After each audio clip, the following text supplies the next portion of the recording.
오늘 본문에 보면 가나안 땅을 주시겠다고 이스라엘에 약속하신 그 하나님이 그 약속대로 모든 것을 성취하고 계시는 장면을 우리는 볼 수가 있습니다.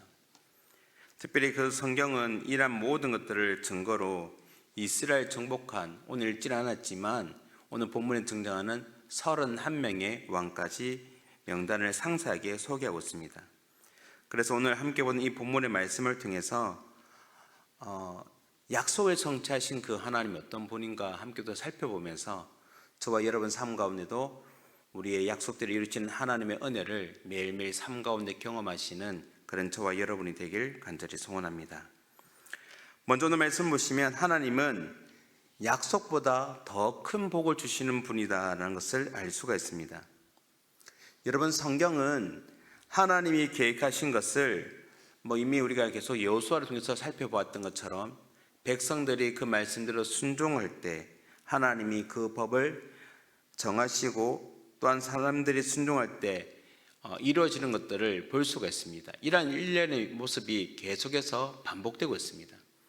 여리고성을 정복하는 장면도 하나님 말씀에 순종했을 때 가능했고, 아이성을 결국 정복하는 것도 그렇게 하나님의 말씀대로 순종할 때 가능하지 않았습니까? 그런데 하나님은 때때로는 사람의 요청에 따라 그 뜻을 돌이키기도 하시고 또한 계획을 변경하기도 하십니다. 오늘 본문에 등장한 요단 동편의 땅을 이스라엘에게 주신 것이 바로 그 예라고 할 수가 있습니다. 하나님이 그렇게 하신 이유는 딱 하나입니다. 우리를 향한 사랑 때문에 그런 것입니다. 하나님은 사랑하는 자녀의 요청을 외면하지 않으시는 분입니다. 특별히 오늘 본문에 기록된 요단강 동편에 그 땅이었던 헤스본, 바산, 길앗, 이 모든 것들은 사실 하나님이 이스라엘에게 주겠다고 했던 약속의 땅이 아니었습니다. 그 땅은 요단강 서편, 즉 가나안 땅에 들어가는 길목에 있는 땅들이었습니다. 그런데 아모리 족속의 왕이었던 시온과 르바임 족속의 왕이었던 옥이 이 이스라엘을 지나가는 그 길목에 있던 그들이 용납하지 못하고 오히려 이스라엘과 싸움으로 통하여 그들이 패배하게 되어지고, 이로 인해서 하나님은 이 이스라엘에게 그 땅을 차지하도록 만들어 주신 것입니다. 가축이 심이 많았던 루벤과 갓 그리고 므낫세 반지파는 목축에 적합했던 이 땅들을 모세에게 달라고 요구했고, 그리고 하나님은 그 요구대로 받아들이셨음을 오늘 우리가 이 본문을 통해서 볼 수가 있는 것입니다. 자, 여러분 보십시오. 원래 약속의 땅은 요단강 서편의 땅입니다. 그런데 오늘 말씀에 기록된 것처럼 그 땅뿐만 아니라 요단강 동편에 있는 땅도 얻게 된 것입니다. 그래서 이스라엘은 하나님께서 약속하신 그 땅보다 더 많은 땅을 얻고 소유하게 된 것입니다. 결국 하나님께서는 약속하신 그것보다 또 이 이스라엘 백성의 요청에 따라서 계획을 변경하며 그들에게 더 많은 것을 주시는 경우를 보게 되는 것입니다. 이처럼 하나님은 우리를 사랑하시기 때문에 우리의 간구를 들으시고 더 많은 것을 주시기를 기뻐하시는 분인 줄 믿으시길 바랍니다.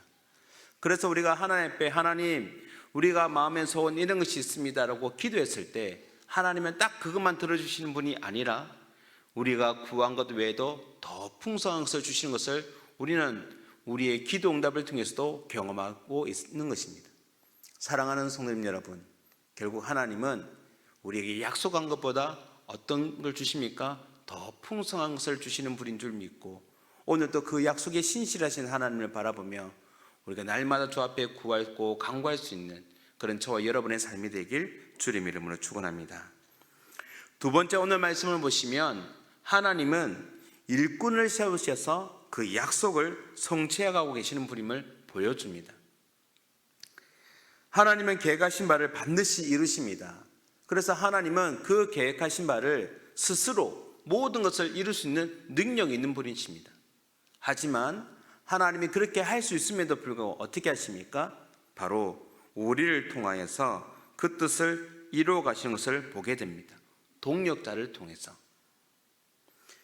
우리에게 그분의 계획을 알려주시고 또한 비전을 심어주시고 더 나아가서는 사명을 감당할 수 있는 능력을 주시면서 그 하나님이 계획하신 그 일들을 우리와 함께 동력하며 그 일들을 하기를 원하시고 계시더라는 것입니다. 오늘도 본문에 기록되어 있지만 하나님은 이미 모세를 선택하셨고 그래서 그 모세를 통하여 이스라엘을 구원하셨습니다.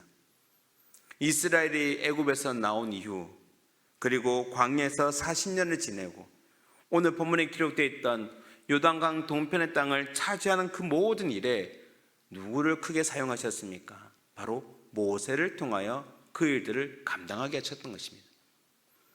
마찬가지로 이스라엘이 이제 요단을 건넌 후 약속의 땅인 가나안 땅, 요단강 서편의 땅을 차지해가는 그 일에는 이제 여호수아를 통해서 그 역할을 감당하고 있는 것을 보게 되는 것입니다. 여러분, 약속의 땅이었던 요단강 서편의 땅은 결코 만만한 땅이 아닙니다. 이미 앞에 나왔던 여리고성을 비롯한 수많은 성들이 있습니다. 수많은 왕들이 있습니다. 오늘 본문에는 무려 31명의 왕들의 이름이 기록되어 있습니다. 그만큼 많은 이들이 버티고 있는 그 땅을 어떻게 하십니까? 하나님은 여호수아라는 그 일꾼을 통하여서 그 땅을 정복하는 그 일에 그와 함께 하시면서 크게 사용하고 계시더라는 것입니다. 약속하신 그 땅을 정복하는 그 일에 하나님 스스로 일하시는 것이 아니라 하나님은 일꾼을 선택하셔서 함께 일하고 계신 것입니다. 그 하나님은 오늘도 지금도 우리를 일꾼을 부르셔서 하나님의 그 약속을 반드시 이루시는 줄 믿으시길 바랍니다. 그래서 우리가 그 하나님 말씀에 순종하기만 하면 하나님 우리를 통하여서 일꾼된 우리를 통하여서 하나님이 약속하신 바를 반드시 이루실 줄 믿고 오늘 그 일꾼이 바로 저와 여러분이 되어서 하나님의 약속을 성취하는 그 일에 모두가 쓰임받는 저와 여러분의 삶이 될 수 있기를 주님 이름으로 축원합니다. 여러분, 우리가 순종하면 하나님의 역사는 일어나는 것입니다. 그 현장에 저와 여러분 모두가 있기를 주님의 이름으로 축원합니다. 마지막으로 오늘 본문을 보면 이런 하나님의 약속이 사실임을 성경은 증명해 주고 있습니다. 성경은 이스라엘이 멸망시킨 이 요단 서편의 왕들의 목록을 세세하게 기록하고 있습니다. 가나안 남쪽의 왕들로는 여리고 왕을 비롯하여서 16명의 왕들의 이름이 언급됩니다. 9절 이후부터 쭉 보시면요, 24절까지 내용을 보면 수많은 왕들의 이름이 있는데 여리고성을 비롯하여 16명의 남쪽의 왕들의 이름이 기록되어지고 이제는 북쪽 왕들로는 답부아 왕을 비롯하여 15명의 왕의 이름이 기록되어 있습니다. 여러분, 왜 이런 왕들의 이름이 기록되어 있겠습니까? 무려 31명이나 되는 이 왕들의 이름이 일일이 나야 되는 이유가 있다는 것입니다. 그냥 성경의 지면을 차지하기 위해서 아니라 이것이 바로 이스라엘이 가나안 땅을 정복한 이 일들이 설화나 아니면 어떤 소설이 아니라 실제 있었던 사건임을 보여주기 위해서, 실제의 역사임을 증명해 주기 위해서 일일이 그들의 왕의 이름들을 하나하나 기록하고 있더란 것입니다. 이처럼 하나님은 우리가 살아가는 이 세상의 모든 일들을 어떻게 하실까요? 그저 바라만 보시는 분이 아니라 일일이 모든 것을 다 통치하시고 주장하시고 또한 붙들고 계심을 믿으시길 바랍니다. 그래서 우리가 고백하는 것처럼 하나님은 모든 역사를 주관하시는 분의 사실을 오늘 우리는 다시 한번 이 성경을 통해서 볼 수가 있는 것입니다. 하나님은 모든 역사를 주관하시지만 더 나아가서 우리 개인의 삶조차도 하나님은 일일이 세밀하게 관찰하시고 주관하시는 분인 줄 믿으시길 바랍니다.